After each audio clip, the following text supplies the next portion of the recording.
This is Larry Zbyszko, wrestling's living legend, and you're watching Monty and the Pharaoh.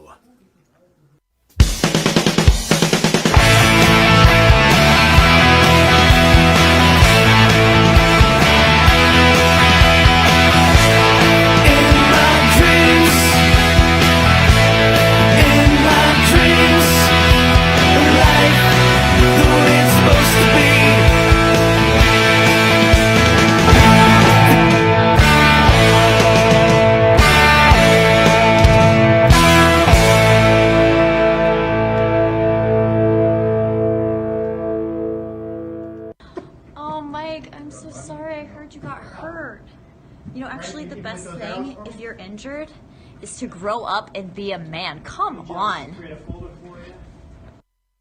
All right, welcome to another special edition of Long Island's #1 pro wrestling broadcast. Monty and the Pharaoh, only seen here at Village Connection Radio, live from Rockstar Studios. At the board is the owner of this illustrious station, Mr. Jim Savelli. To my right is the star of the show, Jimmy Pharaoh. Yo. And on the couch is none other than the most incredible wrestler in the world, Gangrel. Thank you for joining us. Oh, thanks for having me. What was that, like the Cheap Trick? It sounded like Cheap Trick, that opening thank you very music. much. Believe it or not, that was me. It's good. I liked it. Thank you, It's sir. That was Wisteria Hall. Yeah, Wisteria Hall, local Long Island band, up and coming. Awesome. So he's been playing with bands for a long time. So we When try I'm to not push the playing with music. myself, I mean, yeah. There's time for both. There is Did you ever time. did you ever play in a band? Myself? Yeah. Lots. Band, no. Well, hey, Matter of fact, in about an hour, I'm gonna get to that. Will Eric Sims be watching? Yeah. What? Now you're pushing me. But he can't. I'll sit in the back seat, let him put the rearview mirror. Hey, we're filming Gangrel live. No bands. I used to dream of it. I always wanted to be a drummer. I always thought drummer bass, which one? And then I certainly can't sing. I have no microphone skills. You never see me do a promo in wrestling. My fear of microphones and needles kept me to middle management, but I think it also kept me alive. So. Yeah, there you go. Okay. There you go. Fair enough. So the way this works, Mr. Pharaoh will go over your illustrious career, and then we're going to have at it. Let's have a little fun. We really appreciate you coming down to our studio today. Oh, well, thanks for having me. All right, great. All right, All right, Jimmy, have at it. All right, ladies and gentlemen, our esteemed guest for today, born under the name David William Heath, February 16th, 1969, in Fort Lauderdale, Florida, United States. Resident currently, I'm assuming. You're almost as old as us, bro. I'm creeping. Hey, he's from Like Russ, it never sleeps. It just keeps creeping. We're on that back nine. We are? Oh, yeah. Oh, man. Residence, Burbank, California, so they say at the current point. Previously married, as we all know, to the legendary Luna Vachon, of course. Professional wrestling career. He's had so many names. Mike, should I really do this? This is like, wow. I know. Just as long as you mention Vampire Warrior, that's all that matters to me. Oh, man. There's like all these things here. Claire Drive Ripper, the Avante Roller, the Black Phantom, Crazy Dave, David, Heath. I like Crazy Dave. I don't know those first two. You threw me for a loop on the first two. Well, I'm glad you don't. You can correct me then. I don't know where half Pretty this- much Dave Heath, Blackheart Destruction. Okay. Yep. Black Yep. Phantom, Vampire Warrior, and then Gangrel. There Well, we or go. technically there was Lestat, the Vampire. That was a transition into the Vampire Warrior when I first Okay. was doing the vampire thing. Okay. Yeah. Well, And now I live in Florida, though. Back home in Florida. Okay, good. LA was chewing me up. I felt like Guns N' Roses video, Welcome to the Jungle. It was time. man. After 8 years, I packed it up and headed back to South Oy. Florida.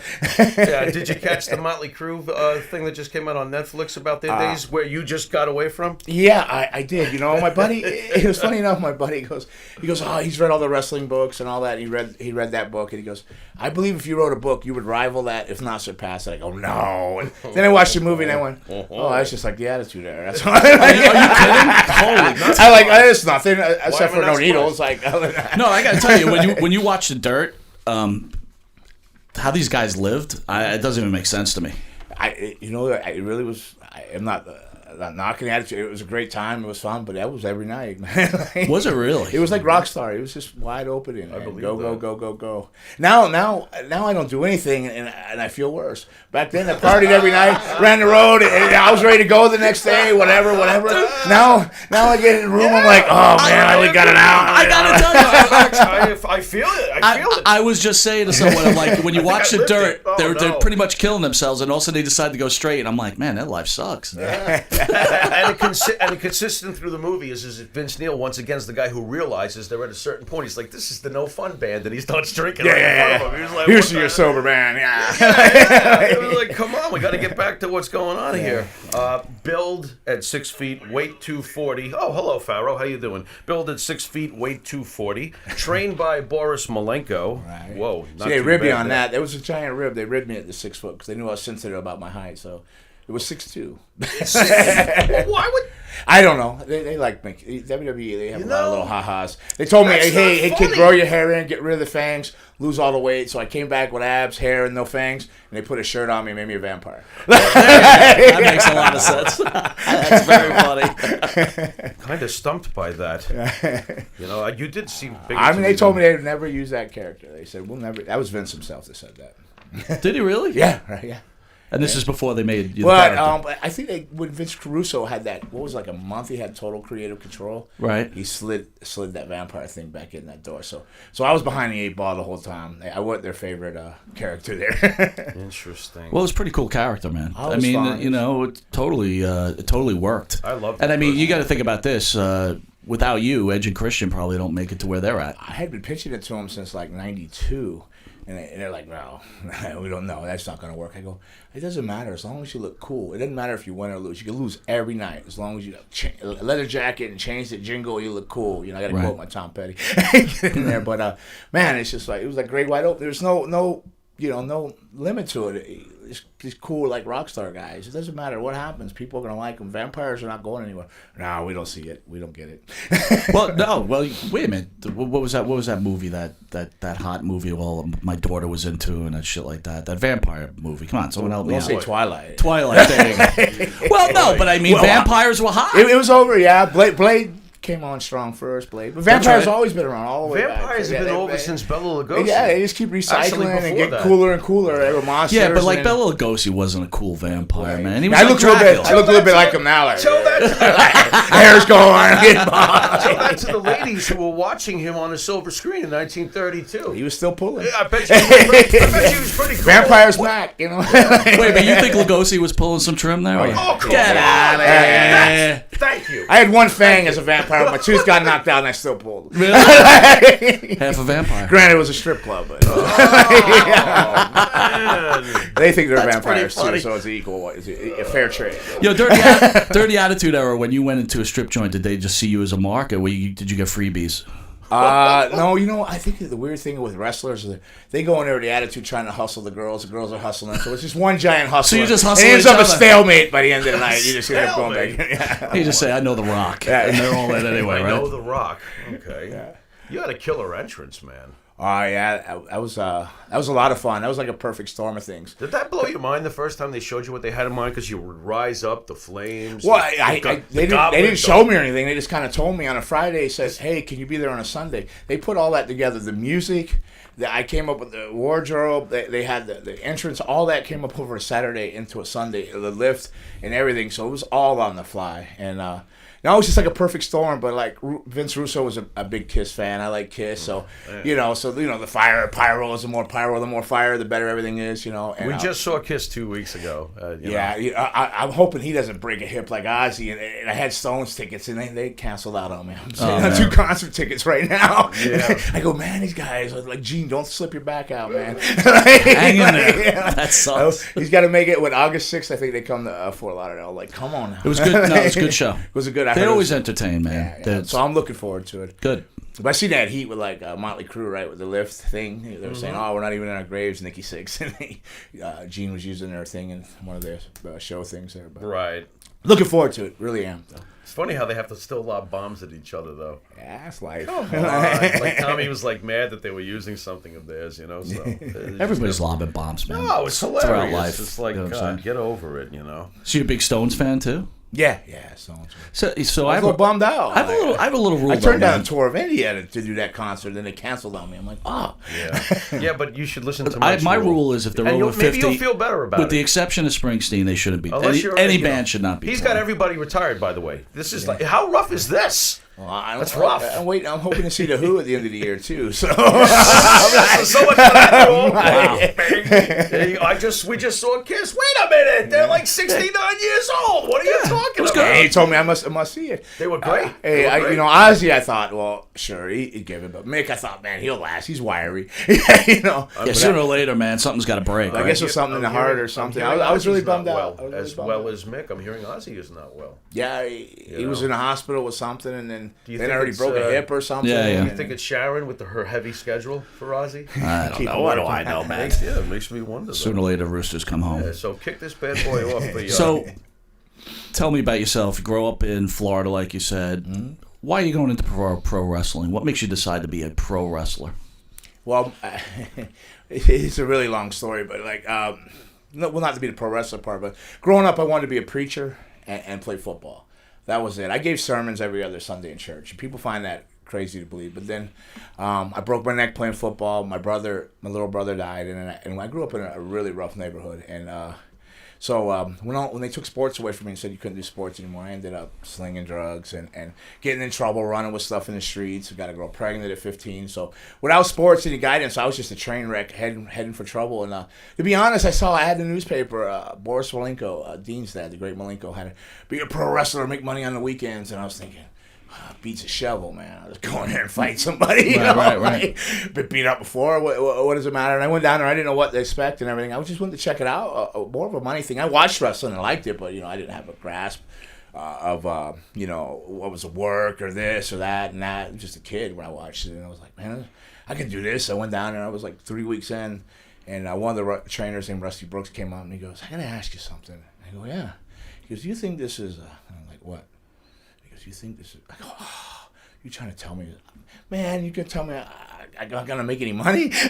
You're telling me who wins or loses? I'm never gonna get paid, And then he said, no, you're really good at it. You do everything like one time around. You're not even trying, He talked to me into staying, and 3 months later, I was doing jobs in WWF and Florida Championship and never looked back. Been wrestling ever since. So 32 years, September coming up. Wow, that's great. 32 years, yeah. Strange question. Did religion ever come back into your life after wanting to be a preacher in those early days? It is. A lot of things have happened to me throughout life. A lot of stories. Like one of the stories is the house. I was funny enough. It goes back to a con. I was in my room. Cussing God, I was mad at him. I was looking at all my trophies, and I was 13 at the time, and I was sitting there just cursing him, everything. I went to bed and woke up, and woke up. My bed was on fire, the walls were on fire. I sat there and I watched all my trophies melt and everything. So I run out of the room. I tell my mom the house is on fire.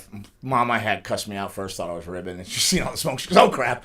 They got everybody out, and now 80% of the house or more maybe burns, everything but their back room all the way to the other end of the house. And the fireman was there, and he goes, "Whose room was that?" And they all point at me, and like I'd done something wrong. And I'm like, "Oh crap! I don't even smoke, so I didn't do anything with cigarettes. I don't know what's going on." And he goes, "I shouldn't bring you up here because the fire's still hot. Technically not." He says, "But I've never seen anything like this in all my years of firefighting." And so he brings me up. My mom, he brings me up there, and he goes, "Is that yours?" And he points over, and there's a nightstand with a Bible sitting on it in my room, untouched and unburned. Wow! Just sitting there, not even wet from the fire. He goes, "I've never seen anything like that." And I said, "You know what? That's good because my Quiet Riot and Iron Maiden tickets are in that Bible." And they were. It was the first concert I ever went to was Quiet Riot and Iron Maiden on my own. My parents drugged me to a lot of country concerts at the state fairs, but that was my first bought set of tickets to a concert I was going to. And he goes, "That's it?" I go, "Yeah." I still stayed mad at God, But I mean, there's been things all through the years. There's a guy that came up to me. Me and Luna were going through like really bad times, and I didn't want nothing to do with it. She was trying to drag me to all these church ministry things, and she was turning her life around and trying to clean up and stuff. And I was just mad at her, so being hard-headed. And guy comes up to me and he says, gotta get your phone number. God told me to get your phone number. I'm like, F you, man. Yeah, Andy, I saw this in the doors. Like, Andy, we're all on the phone. He's like, no, I really gotta get your phone number. And after like 20 minutes of like trying to blow him off, like he was like Nikita Koloff's friend and stuff. So I said, all right, whatever. I gave him the house number thing, and it was like 2-3 months later. Me and Luna are back at it, fighting. She's in the bedroom, crazy shit, all the drugs, polishing. They're like cussing and ranting, and and I get the. I actually get the gun out at 9:40 Glock, and I'm like, I go, I was in a dark place. Like I couldn't do that to her, but I was like, I'm done. I'm out of here. And I turned the stereo up and was sitting there and then loaded the chamber, and I was getting ready to put it there, and the phone rang. It was like 3 a.m, and sure enough, on the answer machine, he goes, "Hey man, I don't know if you remember me, but I got your phone number. I remember, like, I'm supposed to be using it right now." So yeah, I have a lot of experiences like that and similar things like that I could tell you all day long. So I guess it comes back, and I don't per se that I'm in I do ministries or anything. Maybe I just tell the story when it's needed to be told. You're aware. Like I'm there. I probably will end up going back to it someday. You're aware something's up. I'm the worst kind of supposed Christian or whatever. I walk the line. I'm like, I hear you. I know this. I seen this. And I can't deny any of this, but like, I'm over here like, yeah.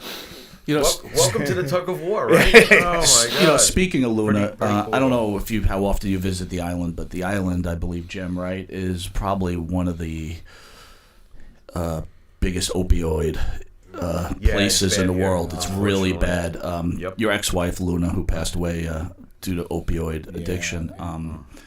You want to share it? Like, is there any? Do you feel any remorse? Do you feel like you could have helped her?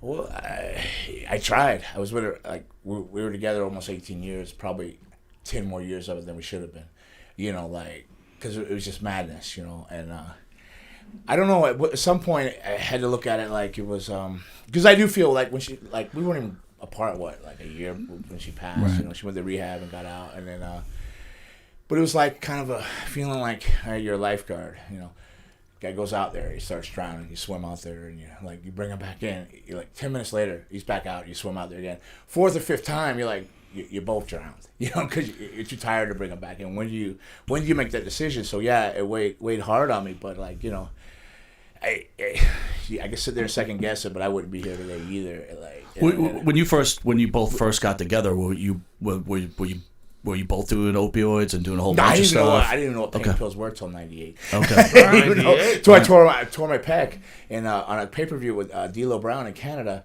and then I got to Detroit. Oh, it was this pec here. It was totally black and everything. They handed me a Vicodin, and I go, well, "What's that?" He goes, "Well, you need to go right to the doctor. Take this." And I took that, and I went, oh. This feels good. Yeah. I never went to the doctors. I just finished it out black. But I guess like she had been aware of it. I couldn't ever figure out why she would sleep 2 or 3 days when she came home. I said, I must have been one heck of a road trip or something. So you didn't even know that she even no, had I this didn't even problem in the comprehend beginning? all the Okay. things till later, like all these plastidils and all the different things and stuff like that. I was clueless. I knew like cocaine and alcohol, weed, cocaine, alcohol, weed. I didn't smoke weed, but I knew the other two and like exercise them demons a lot. But I didn't know all that other stuff. So this was till like '98. But she was, well on that path. But like a lot of people don't realize she dealt with mental illness. She was schizophrenic, bipolar, like. She was like always in pain, always hurting and just strange question.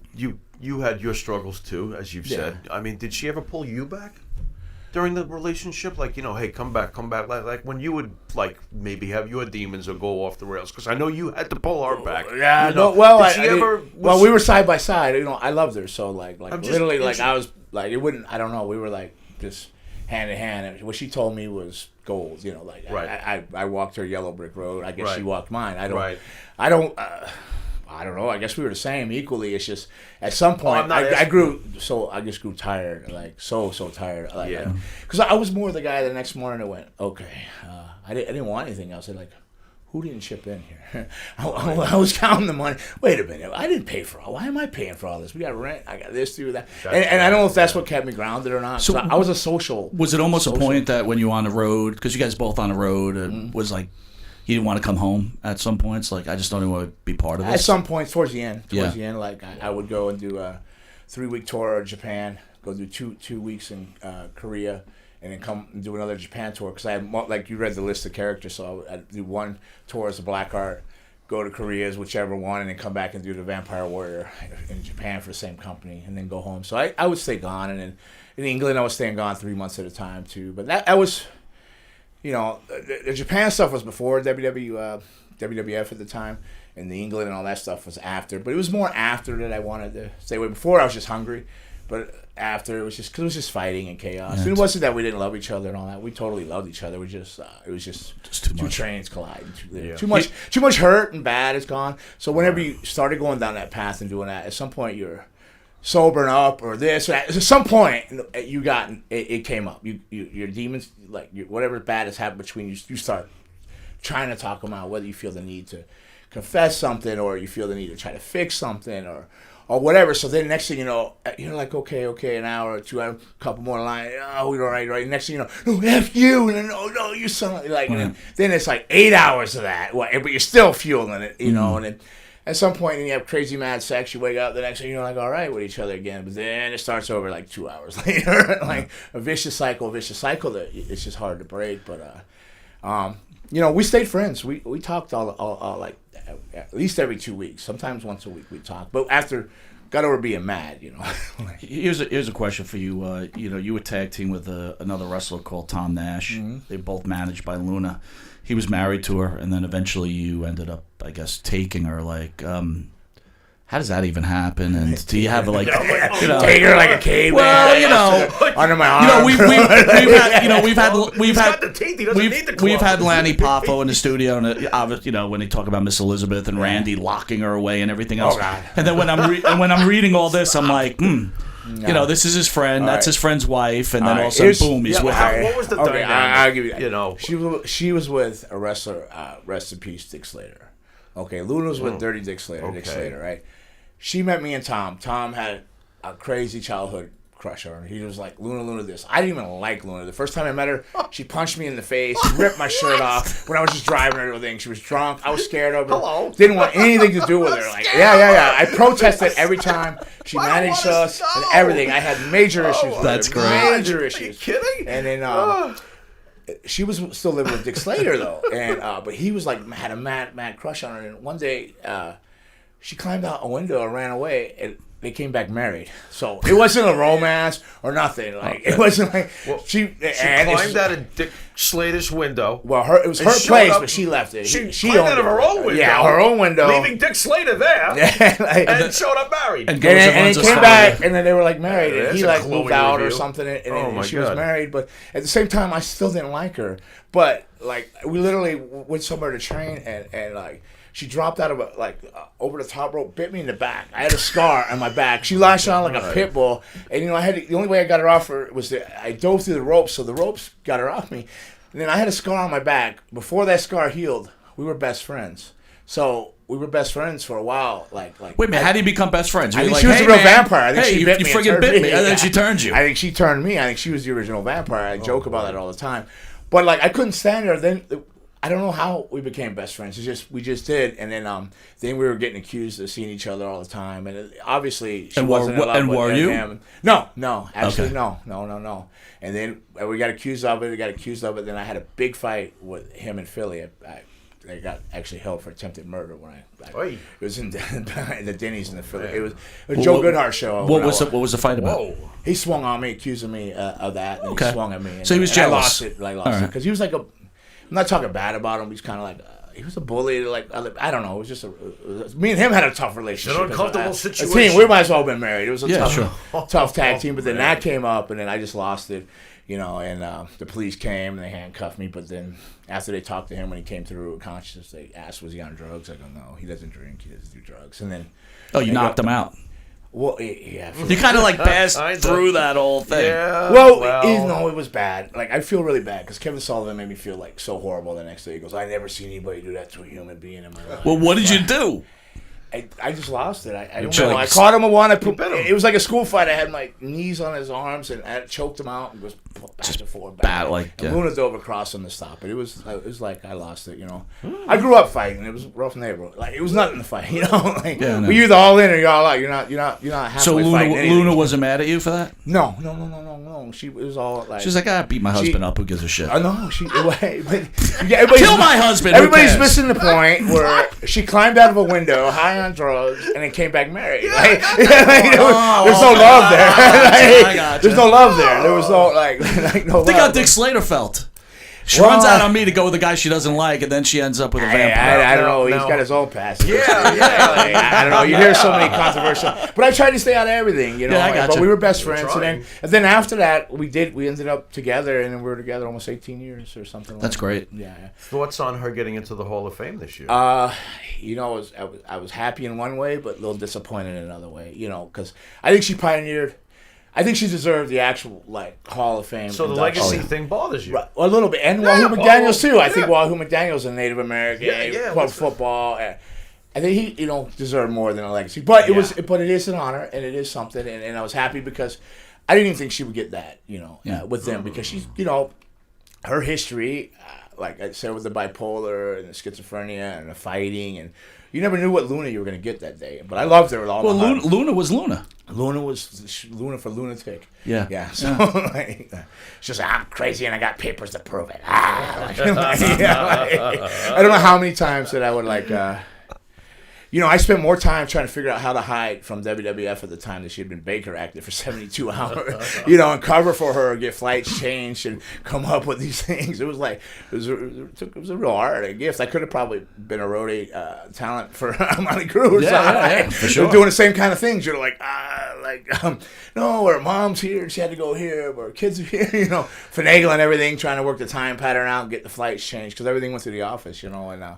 But no, she deserved more. I think she pioneered things as a manager, but as a wrestler, she really understood wrestling and she really loved it. And coming from the wrestling family, Mad Dog, her uncle, Butcher Paul, her Aunt Vivian was also with Buddy Wolf. She comes from, and she loved wrestling through and through, and you couldn't tell her any different. That that was just her passion and love. And, so it was sad, but I'm glad she got that.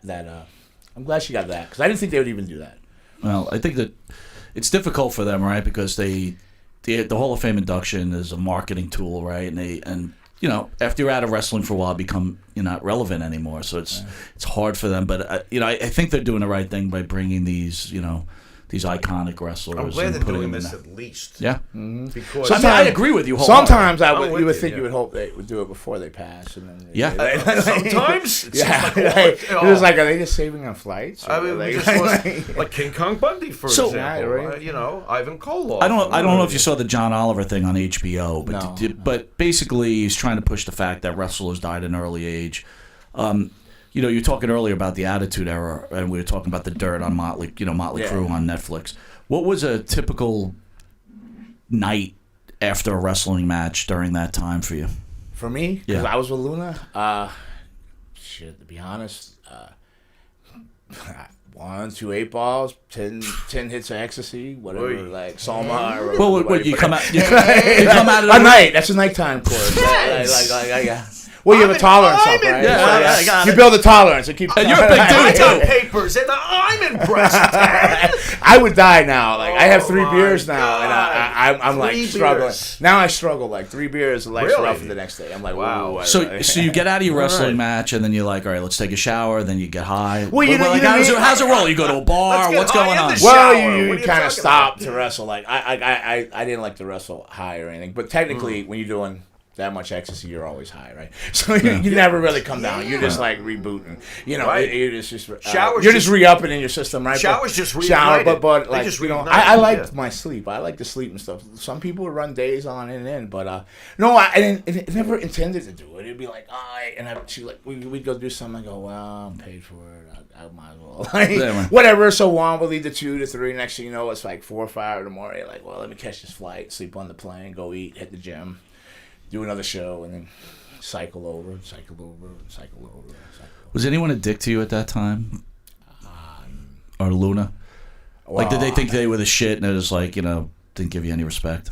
I don't know. She struggled with Sable. She was always having issues with Sable, and then like the only thing that ever drifted over to that was I had some issue with Mark Merrill, but not really. Nobody was ever. I was always got along with everybody. That's good. Well, Luna wasn't alone when it comes to Sable, from what I understand. So. Well, she was trying really hard, but they didn't like really want to. They weren't putting an effort in, and Luna, like I said, loved pro wrestling. It was her life, and she was honored to be even a part of it. And she looked at like Vince McMahon and Caesar, like she just wanted to be in that input. What little it was, she wanted to contribute and do the best she could. So she saw you not really respecting it, and you're getting everything handed to you. It bothered her, coming from a wrestling fan. Sure, heritage, sure. Tell us about your time with, as we of course most remember you with Vince. Tell us about meeting Vince and coming to the WWE. How does this all start? Well, for people you? don't realize that I've probably been working there since 88, 89. Yeah. I'm constantly on as David Heath, or later through the years as the Black Phantom. At some point, they would just fly me in to do like matches, tryout matches for people. I'd sit in the gorilla position. They just fly me to TVs and all that. So they were always nice to me. It was more of like you got to get a body. I was always a heavier kid. I always thought, oh, can't just rely on wrestling, but no, not then. You had to have a little bit more than wrestling. So, and true to their word, once I got in shape, they gave me a contract and hired me. I was on a tour of all Japan, and Johnny A said, oh, they want you to come in and all that. So they gave me the job, but it was always nice. He just wasn't a big fan of the vampire character and stuff like that. But Russo was. Russo liked it. He was a Kiss fan and everything else. So Russo seen things. And I don't know over the years how he drifted. A lot of people say some bad stuff about him. But my experience is he didn't pay much attention to me, but he did open the door, give me that opportunity to do the character that put so much time into wanting to do, like that nobody wanted to do. So he got it in there. So I have all the respect in the world. But did he focus on us with that? No, I was just a tool for how to bring Edge in. They had already had Edge there. They didn't know what to do with him. So did you already know that? Like, Yeah, they were gonna I use did. you to- I know. Yeah, okay. they told me to look out for him, watch out. Yeah. That was my job, and I was good with it because I just loved wrestling. No, you're a lot great like with it. Luna. I love wrestling. I still wrestle. I'm in the ring 3 days a week, 7 days really with the school and everything. And So I just want to make sure I got this straight, because I'm what they call the wrestling nerd. Mm-hmm. So here I am watching back in the Attitude Era, right? And I happen to be a big fat mark for the Brood, right? Okay. All of a He, sudden, he was 49 at that point. I'm not.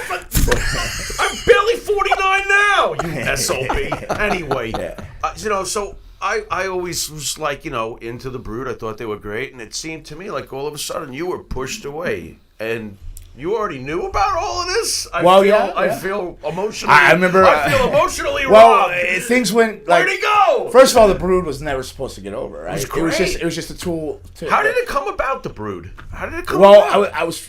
Edge wanted Christian in, and I kept pushing the group. I'm like a group of vampires, like the Lost Boys. I kept pushing that, and then Bruce film. Pritchard kind of said, "I get what you're saying. I get what you're saying," and then kind of steamrolled from there. Steamrolled from there where they wanted to get Christian in there, so he came in, and then they never told a story between us. You don't know if it was related to Edge, why we hated each other, why we attacked each other, why we're friends. They never told any story. Right. The most you ever heard, I think they're from a village. Somebody what village? Was it Romania? Where's this village at? Like England or where? But no, it wasn't supposed to get over. And then it did, and then they said, "Oh, okay, well, we need to stop that. Let's just put them in the ministry." So, so then you seen the ministry run. So we did the ministry thing, and you remember the ministry used to come out on the stage. At the end, they'd come, all the ministry and the Brood would be down at the end, and people would brew in the ministry, and then all of a sudden they'd go Brood, and the whole building. And I leaned over to Edge, and I said, "Yeah, we're done." No. He goes, Really? He goes, what are you talking about? I go, That hurts. No, we're done. You can't get over it. Like you're here in the ministry, and they're chanting. Taker, right. Sure enough, a week or so later, they came up and said, we think we're gonna feud you against the ministry. Wow. and then I said, I'm done. He goes, what are you talking about? We need this. I go, no, you're gonna go on your own. And sure enough, after that feud, they came to me and said, I think you are the Brood. Right. Well, first he gave me the Hardys. Then he came to me and said, I think you're the Brood. And then I got hurt. But then I got hurt, and then broke the neck, and then I was done. First it was the shoulder and then the neck. So You ever And feel, real quick, Yeah, D'Lo broke your neck? no, I did Northern Lights with Regal. Okay. D'Lo, I tore my pec. All right. I tore my pec. So Yeah, can you explain that? What happened with that? I'm sorry. I'm the Northern familiar. the neck? Yeah. They just said it was years of bridging, so much the bridges always landed on my head through Japan and all that. Okay. All the years, there's bad bridges, good bridges, whatever, just craziness. It's compact. And I broke it when I was 13 too. Remember in the beginning of football. Yep. So it was the second time. But they told me I wouldn't wrestle anymore, do this or that. They wanted me to fuse all 4 vertebrae, but I chose rehab. Went through it and got it back. I moved. I wrestled. Heck, I don't know. I wrestled Wednesday, Thursday, tonight, tomorrow, Sunday. I'm in home. Then I got class. I run a school 4 days a week, so teaching. I'm in a ring. So I'm basically in a ring 7 days a week. So I'm blessed. I still get to do what I love. And second chance in life, because I lived that wild fast. Like, now I can laugh about it. That's how I deal with it. When you ask stories, I'm honest with it because that's how I deal with it. I go, what an idiot. I look back and go, man, you lived through that. All your friends are gone. Everybody people you love dearly are gone. But you're here joking, which can make you kind of a butthead about it. But it's how I cope with it. No, that's my coping. You're also helping people, right? Yeah. You're teaching people, Hopefully, of the 20,000 listeners watching now or watching now, that More one people decides. watch and listen than you think. Yeah, right? Yeah. But, hopefully, there's a lot of other paths. Where's your school? Dania Beach, Florida. Fort Lauderdale, basically. Dania Beach. So, I don't know if one of our writers for our website, montyandthefaro.com, that's not ampersand, but it's A-N-D, montyandthefaro.com. One of our writers, Jim Phillips, says that you also work with a training school in North Carolina. Do I have that right? No, I don't know. North Carolina? Yeah, I thought he said North Carolina. Or there might be Do a lot of organization- shows in South Carolina. I know Maybe Carolina. maybe Unless he's talking about like Bob Keller or something, but I don't do anything for him. I don't know if I have it straight, so. Okay. Maybe not. I don't know. I'm not saying maybe he didn't have it straight when he gave it to you. Maybe he wasn't straight when he gave it to you. Yeah, maybe. Or maybe he's going to yell at me and be like, you got it all wrong. Yeah. So no, maybe I had a school I had a school in L.A.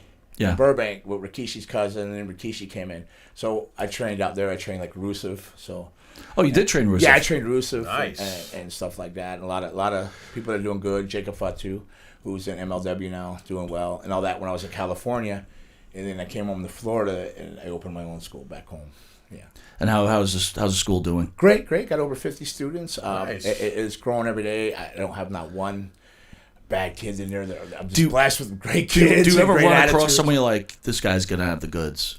I have. Or woman. Believe it or not, I got about 5 of them in there right now. That makes That I sense. think within a year. If you got 50, that makes Well, sense. the 2 of them are 17. They're very young twins, Colombian twins. But they'll Excellent. sign when they're 19. They're going to immediately sign.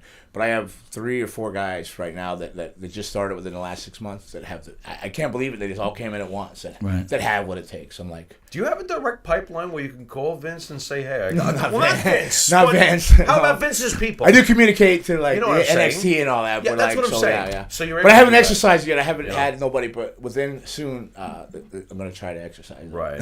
You get a piece, you get a cut if one of them gets signed? No, man. It's just like college. When you go, you pay for your schooling, and whatever you do, bless you. I hope you do great because whatever you do, it's good for us, right? comes So back your to reflection. your- That's right, yeah. It's a reflection Absolutely. of me. It's like your kids going out. I couldn't take money from your kids. Well, you could when you get older and you can't walk, but no. They come in. It's basically $2,500. And there's no time limit. I tell them if you give me I tell them there's 2 other schools. They should go check that out. Because if you come here, whether it's a hobby or you're trying to do it, professionally and go on, I'm training you to succeed. So I don't want you to come in here and goof off and hold other people back. Because it's a 3-hour class. They work 2 hours and 50 minutes of it. There's no getting on your cell phone. There's no more than taking a sip of a water break. And they don't mind it. They know what they're getting into before they come there. I give them the other school's numbers. I go, check these out, Right. This might not be for you here because you come here, you're gonna work because these people we're all working. And you love training. I do. I ran like the Malenko School for a while, Office School, the Wild Samoan up in Allentown. So I've been around a lot of schools and I didn't think I would, but now I think my head's on clear. I'm not partying. You know what I mean? Like I look at life different. I'm a vampire, but I'm an energy vampire. I'm stealing off their youth now. I'm stealing off their energy. So when I see them get something for the first time and I see it in their face, I go, yeah. get it. It gives me the pump. That's your I go high. home. There I go you home go. on my high That's right your there high. thinking, That's they the- got it. that's the best high you And can then get. I'm looking at the That's ones that great. I was mentioning to you that I know, and I'm so excited when each day they move up a little bit more, and I go, oh yeah, and then I'm so glad that I can see it, and I'm watching them grow, and I go, it's a reflection of me in a roundabout way, and it's me reliving through them, so I'm fueling off of them, And I'm trying to do the best I can by what I know. And I'll ask somebody, all right, guys, so which way are they doing headlocks this week up there? So, I'll check up on things to make sure I'm teaching them the best I can, and give them the best education and craft the tools to work for it in wrestling. And hopefully it pays off. What if one of them's a drizzling shits? Do you tell them, just like, don't waste your money?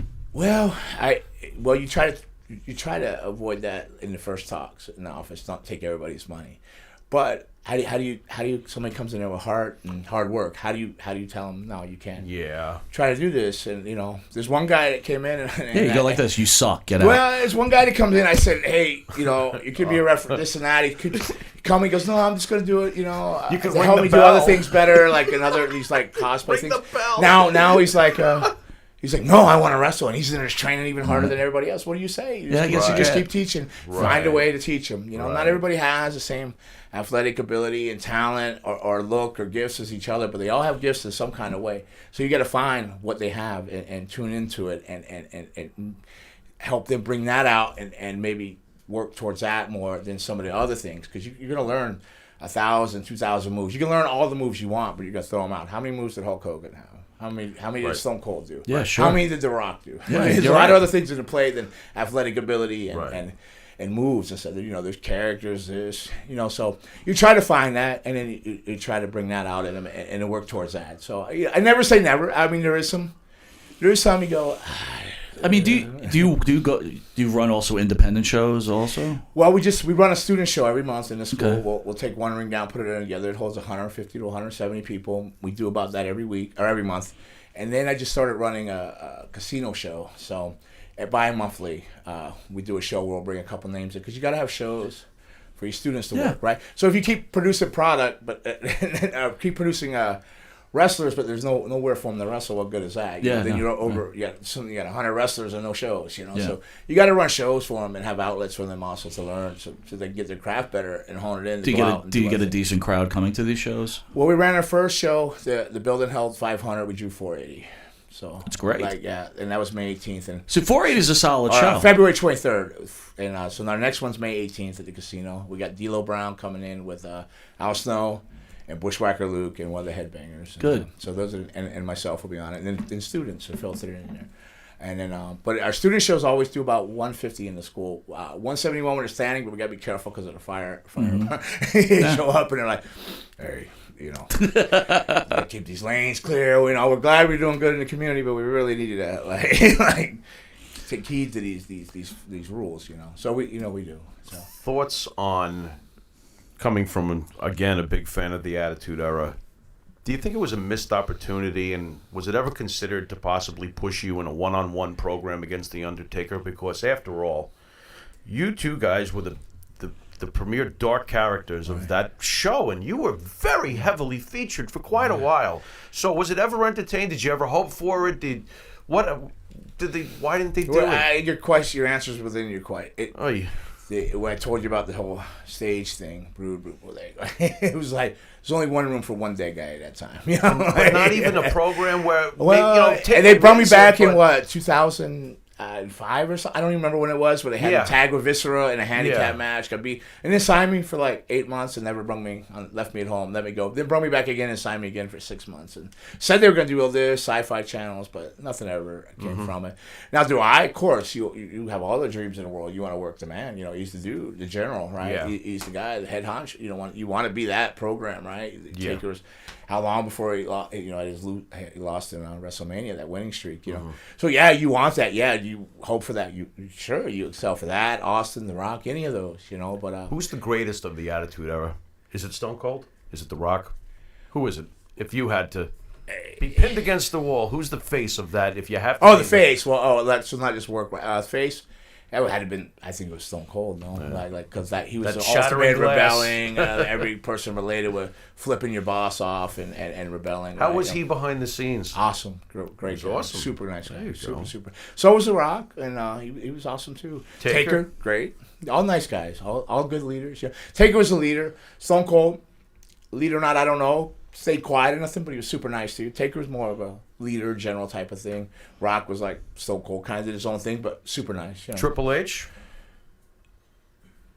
I don't know. He had all kinds of. He was doing all kinds of stuff. He was. There was a lot going on. Yeah, I'm just curious. Because you had all the DX, you had all that. So I was kind of a guy that minded my own business. So I don't know if he stepped up at some point and became a leader. Because I remember a few meetings where they were talking about doing something, and he said, "You got to." I can't remember the exact thing it was, but you knew right when he gave it. You go, "Oh, well, he's on his path," because he tuned in. He was like right side by side Vince, and you go, "Okay," so he slowly. You became, saw. Yeah, you see it. You see where saw he's it getting ready to happening. say, yeah. Oh boy. You see that develop and grow right there. So you go, Right okay. in front of well, you. I didn't know that he'd go on to be the man, but Right. but good for him, Yeah. But yeah, you saw that. But at the time, it was more Taker, But he was there. He was always working. You always seen him doing things, but like I kind of minded my own business, trying to stay out of trouble. I was hiding a lot of things, I was floating around, just getting by, trying to just stay, not kill Luna and myself together. We had our own thing going on, so it was our own little universe. There's a big universe here, but we had our own thing over here going on. So, but very blessed and to be a part of that, and to still be able to, and the network too is really good because I'll go places and the guys will come up, they're our age or older, and they go, "Oh, our daughter's a big fan." And you look down, and she's like 9, 10 years old. You go, "How could she be?" She watches the network, and you come up through the fire with you and Edge and Christian. She just loves it. All the little girls like vampires, man. They grow up to be big girls. Do you get residuals from the network still? I don't think I get anything from the network. I think I get random things from video games or something, or not video. I don't know, whatever they like DVD that comes out or something. Every quarter or something, you'll get like a $200-$300. Speaking of DVDs, Evan Ginsberg, who has a show here on Village Connection every Sunday from 11 to 1, he's the associate producer of 350 Days. All right. I think you're in that movie. Do you remember being in that movie? No. Yes and no. Kind of? Kind of. I remember they came and got me, a fellow named Bobby Rydell, and they said, "Hey, do you want to do an interview?" I go, "I was in the bar." I like, they said it's like whatever. Then some guy came in and said, "Ron, get out here." Whatever. kind of remember part. I was in the bar. Jason's there giving me my bar tab. They go, "Oh, it pays this much." I went, "All right." Let me come to the tab. Let me wait. This is covered. Let me get up here. And I did it and all. And then, they would write me and they say, "Oh, they really like what you did in there." So I go, I didn't really push it a whole lot because I couldn't remember what I did. I hadn't seen it. What did I do? What did I say? What did I do? But it's probably the same guidelines as what I said now. You know what I mean? Like I am who I am. Right. What you see is what you get, drunk or sober. It's the same idiot. It's with fangs. Did you bigger head or smaller head, redder face or whatever. Did you hit the gas? Did you hit the gas throughout your career at all? Yeah, 98. How'd that do for you? Well, 97. Because you're a big guy. Well, good. I had to get a body. I got body. It was more of a. I did more. Had to get a I had body. to get a body. It was fat, but it was diet. It was more of a like. What do you mean? You have to have a salad once in a while? Yeah. Well, I was doing it, and then a man. bodybuilder came in and basically, "What are you doing?" I go, "Oh, this." He goes, No. He took all this away from me, and he handed me a piece of paper with a diet. All right. And the diet was what I needed. Yeah, I got you. Came down to it, but no, I tried, but it was the diet that changed my body. And when do you decide to go to permanent fangs? When Well, they are permanent, right? No. Oh, okay. Thank God. More trickery in the wrestling world. Did you read that they were I permanent? thought they were. Are you aware that it's out there that those are permanent? They were at one point. They weren't. You see, I do know. Well, way early. Like I remember, I told you, Vince said, get rid of the fangs, grow your hair in, and lose some weight. Look at that. They were permanent. That's why. Why do you ever see? They didn't let any just guy wear. Look at this. He's got nice teeth. This guy What's goes- going on? Dr. Blitzer is thrilled. This is great. Go on. So like, I don't even know what I was saying. You lost me. can't Huh? believe it. No, you were saying Vince said lose the fangs. Well, yeah. He said get rid of the fangs. Why do you I think got I was the Black fired. Phantom? Got to wear a mask because Okay. he had fangs. Yeah, At that point, when I was doing, it was the Black Phantom. I had fangs. They're like, God, just let him put a mask on the guy.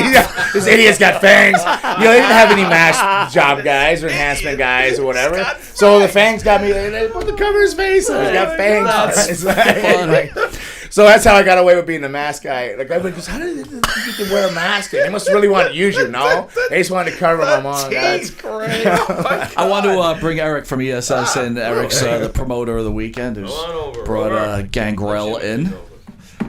Eric, you want to tell us where Gangrel will be this Hey, weekend? it's no BS. It's your cult hero. It's ESS. And anyway, so later today, BS, that's what he has.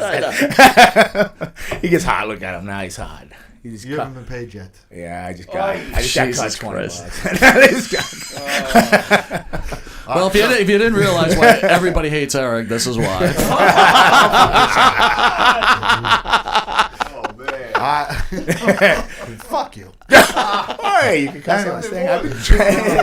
It's 11 in the morning. Hi, Fred Rogers. Sunday morning. All right, go ahead, man. Yeah, please go on. I just. 1 to 3 today. We'll be at the Wrestling Universe in Queens, New York. Gangrel's been there before, but we're coming back, so please come out and support us tonight. SWF Live in Bayville, New Jersey. It's Mega Slam. It's their big show. It's their WrestleMania type show. Gangrel's on there. It's facing Tommy Dreamer. Two Cold Scorpios down there facing Puma King from AAA. There's Puma King again. King guy. He's everywhere. And Serpent. Wait, hold on, real quick. Tico Pro Wrestling. If you were a wrestler, would you name yourself Puma King? It's like a shoe. Exactly. Nike Queen. King of shoes. He looks like a tiger. Hi, I'm Puma King. No, he's a nice guy though. Match. No, he's a nice guy. I see him everywhere though. He's like everywhere I go. Puma King's on Puma the show. King's there. Puma King's Everywhere you go, it's like Puma Yeah. King. Puma King. Can't get away from Puma King. Just can't. Go ahead. Sorry. What? I'm not a. Why are you getting all upset? There's something in this. Hey, I got a question to ask you. I was ahead. cruising around the internet, and speaking of Luna, she was like looking to beat your ass at some kind of. Can you tell that story real quick? Yeah. Because I'm like, what's behind this? Yeah, I get asked that a lot. So it was a Legends of the Ring Wrestling Convention down in New Jersey. They have me. I'm one of the bookers down there, so they had me book some talent for the show. So Luna was one of them. I also booked Rikishi, Brian Christopher, who just passed away. Right. And I had New Jack at my table. Now, I was driving around with Rikishi and Brian Christopher because we had a multitude of appearances for that weekend. So someone picked up Luna at the airport, took her to the hotel, taken care of. I had her taken care of while I was on the road, taking care of my other business with the other guys. And then it came, at the wrestling convention, I go over to say hello to her. She said hello to me. I go back to my table with New Jack, because, he needs babysitting and, whatever. Yeah. So the next thing I know, she's coming over. The next thing...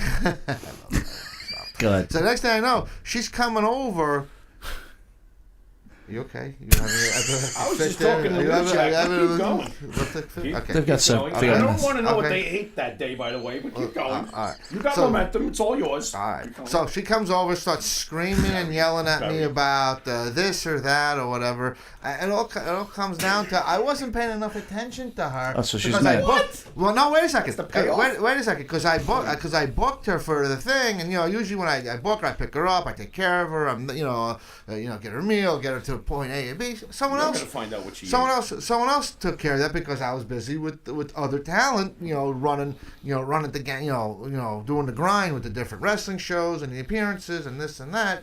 I just didn't have enough time to do enough, give her the attention that she's accustomed to having with her ESS. But, again, so I apologize for that. But, so we had the big blowout, the yelling, the screaming. The security came over. They separated us. Saved his life. You better be glad they came over. She was yelling. She was yelling. She was screaming. She was just having one of her psychotic fits. But nothing, no violence occurred. It was just a lot of yelling and screaming. Lucky for The security. You'd have lost an eyeball for sure. She pops them out quick like grapes. Thank God I did. Okay? Before you know it, should have been a chunk out of your face and the popped an security people eyeball were out. calling me away because it was getting, we were face to face and it was getting very close, like very close. You think you had a chance if you had to throw it? Please don't say yes. I'm a gentleman. I don't want to hit a woman. Yeah. All right, well, don't. But if you put your hands on me, all's fair in love and war. Again, real quick, where are you going to be right after this? Okay, Pro Wrestling Universe, Queens, New York. from 1 to 3, and then tonight 6 p.m. at SWF Live. It's the big Mega Slam show in Bayville, New Jersey, and I want to see all my wrestling fans. Is Bill Pierce going to be there tonight? He could be. Oh. I don't know. He could be down there. Puma King. Puma King. Gangrel's- Can you do us a favor? Could you beat up Puma King tonight? Would you? Well, no, he's not fighting. He's You fighting. like Puma King? Listen, he's fighting Tommy. He's just having fun with the name. That's He's fighting Tommy Dreamer probably in an Extreme Rules match tonight. So that would be okay? perfect. Gangrel, come on. We've beat only up Puma King. wrestled once, and that was in ECW. We haven't. This will be the second time we've ever wrestled, so I'm looking forward That's to it. actually a very interesting. And match then to it's watch Serpentico and Too Cold Scorpio and Puma King, And Triple A, Puma King. in an international dream match for SWF Live and SWFWrestling.com, and go to my website at ESSpromotions.com for all the great And upcoming. by the way, SWF is a advertiser, a sponsor for Village Connection Radio. Did you know that? Wow! Look at that. How do you like that? Awesome! I'm happy for you guys now. Good on board. Village, the number one radio station They online. finally got on board. There you go. Excellent. I'm one of the bookers down there, talent coordinators, and I have a very good working relationship with them down there. So love working with the SWF brand, and they got a lot of good things going down there. Part of the Trifecta series. So got a bunch of different promotions, and it's all good. So glad you're part of that family, and the family and my family, and it's good. It's a good connection. Again, it's a good marriage. we always love having you come in, and Thank we've built a decent friendship. And Well, I got to it's tell no you, BS sir, with the SS. this was an incredible interview. We appreciate you coming in. Oh, well, it's thanks been for our having me. honor. Thanks for having me. All right, man. Once again, this has been another episode of Monty and Farrell, Long Island's number one pro wrestling broadcast. Guess what we got coming up? Who? Next month, Tatanka and Mr. USA Tony Atlas, and Nice. that's in the middle of May, and we'll I can't wait to get the flyers for that, so we start promoting that. But they're coming, so for the great fans of the Monty and the Pharaoh show, It'll be interesting. Tatanka and Tony Atlas, and Tony Atlas loves. Just caught Tony Atlas on the Vice Network. They're doing like a behind the dark side of wrestling, behind the scenes type of deal. They talk about Bruiser Brody being murdered. Excellent. He was there. It's actually a good deal. He was there. Tony was there. Yeah. Yeah. All right. Well, anyway, thank you for joining us. Another outstanding episode of Monty and Farrell. This is Mike Monty. You've been watching Monty and the Pharaoh. Until next Thursday at 8:05, right here on Village Connection Network. Later.